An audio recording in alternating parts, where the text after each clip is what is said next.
તારીખ 18 જુલાઈના રોજ અંજાર નગરપાલિકા ખાતે ઉચ્ચ શિક્ષણ મંત્રી અને અંજારના ધારાસભ્ય ત્રિકમભાઈ છાંગાની અધ્યક્ષતામાં તાલુકા હેલ્થ ઓફિસ દ્વારા ગુજરાત સરકારના જનચેતના આરોગ્ય વર્કશોપનું આયોજન કરવામાં આવ્યું હતું। કાર્યક્રમમાં તાલુકા પંચાયત પ્રમુખ, જિલ્લા અને તાલુકા પંચાયતના સભ્યો, નગરપાલિકા પ્રમુખ, કાઉન્સિલરો તેમજ રાજકીય આગેવાનો મોટી સંખ્યામાં ઉપસ્થિત રહ્યા હતા। વર્કશોપ દરમિયાન સરકારની વિવિધ આરોગ્યલક્ષી યોજનાઓ, જનસુખાકારી કાર્યક્રમો તેમજ ટીબી મુક્ત ભારત અભિયાન અંગે વિસ્તૃત માર્ગદર્શન આપવામાં આવ્યું હતું। તાલુકા આરોગ્ય અધિકારી ડોક્ટર R.A. અંજારિયાએ પીપીટી દ્વારા આરોગ્ય સેવાઓની માહિતી આપી હતી। આ પ્રસંગે મંત્રી ત્રિકમભાઈ છાંગાના હસ્તે અંજાર તાલુકાની 13 ટીબી મુક્ત પંચાયતોના સરપંચોને ગાંધીજીની પ્રતિમા અને પ્રમાણપત્ર અર્પણ કરી સન્માનિત કરવામાં આવ્યા હતા। સમગ્ર કાર્યક્રમનું સંચાલન તાલુકા હેલ્થ ઓફિસર ડોક્ટર R.A. અંજારિયાએ કર્યું હતું। આજે નગરપાલિકા ખંડ ખાતે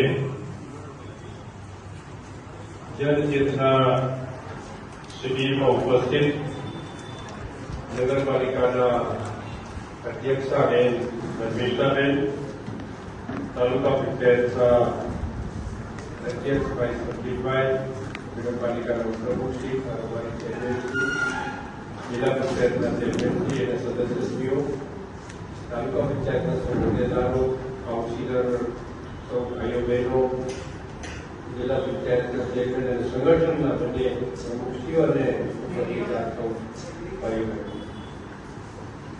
મિત્રો, એમ કહેવાય છે કે પહેલું સુખ તે જાતે રહ્યા। સૌથી મોટું કોઈ જો જીવનમાં સુખ હોય તો એ આરોગ્ય છે। પૈસાનો ક્રમ ઘણો પાછળ આવે છે।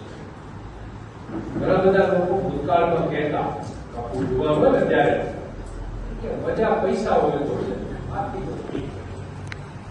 પછી જયારે ઉંમર થાય મજા પડે ને ત્યારે એમ કે પૈસા નથી, શરીરનું સ્વાસ્થ્ય જેનું સ્વાસ્થ્ય સારું છે એના માટે સૌથી એ સ્વાસ્થ્યની જાગૃતિ માટે, ચેતના માટે સરસ મજાના સરપંચે જે કામ કર્યું છે અને એ કામને જયારે વિદ્યાવાનું કામ તંત્રના માધ્યમથી થતું હોય ત્યાં બાળક થાય, વિશેષ આનંદ થાય અને એમનું પ્રોત્સાહન વધશે। એમને આવા પ્લેટફોર્મ પર આવીને એમણે જે કામ કર્યું છે, કદાચ એને કલ્પના પણ નહીં કે આવા પ્લેટફોર્મ ઉપર અમારા આ સારા કામનું સન્માન થવા જવાનું છે, અમને મોમેન્ટો અને સર્ટિફિકેટ આપવાના છે। એનાથી એમનો ઉત્સાહ વધશે, વધેલો ઉત્સાહ છે એ એમને વધુ કામ કરવાની પ્રેરણા આપશે અને જો વધુ કામ થશે આરોગ્ય ક્ષેત્રમાં તો ચોક્કસપણે એનો લાભ આપણને સૌને મળશે,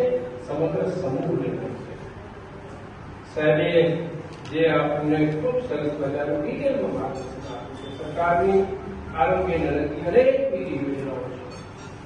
શહેરો એ આપણું ઘણા વર્ષોથી હવે ધીમે ધીમે ઓછો થતો જાય છે। એક સમય હતું ગામડામાં ખૂબ મોટા પ્રમાણમાં આ રોગો એમાં સેવા વસ્તીમાં બહુ એવું પ્રમાણ પણ એ ધીમે ધીમે ધીમે ધીમે સમગ્ર બધાના પ્રયત્નો, કારણ કે કોઈ પણ વસ્તુ છે જ્યારે સાર્વત્રિક પરિવર્તન લાવવાનું હોય ત્યારે કોઈ એક વ્યક્તિ કોઈ પરિવર્તન લાવી શકતો નથી સાહેબ।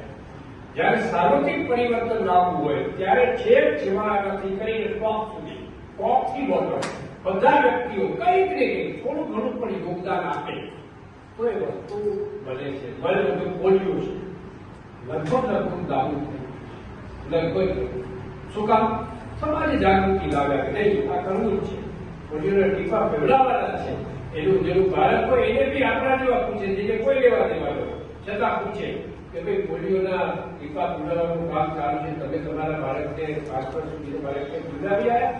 આવા પ્રકારની જયારે સામાજિક જાગૃતિ હોય ઉભી થાય તો ચોક્કસપણે કોઈ પણ બાબત, અનિષ્ટ કોઈ પણ બાબત, સમાજ માટે નુકસાનકારક કોઈ પણ બાબત, સમાજ માટે હાનિકારક, સમાજ એટલે કોઈ સંસ્કૃતિ પણ સમાજ એટલે માનવ કોઈ પણ બાબત હોય એ બાબતને આપણે જેવું કહી શકીએ।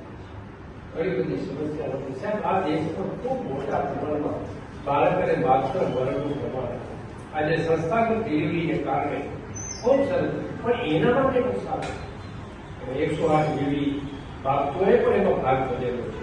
પણ સૌની જાગૃતિને કારણે કુપોષણ સામેના લડાઈમાં પણ સમગ્ર સમાજ જ્યારે આગળ આવ્યો ત્યારે એને કઈ કરશે આપણે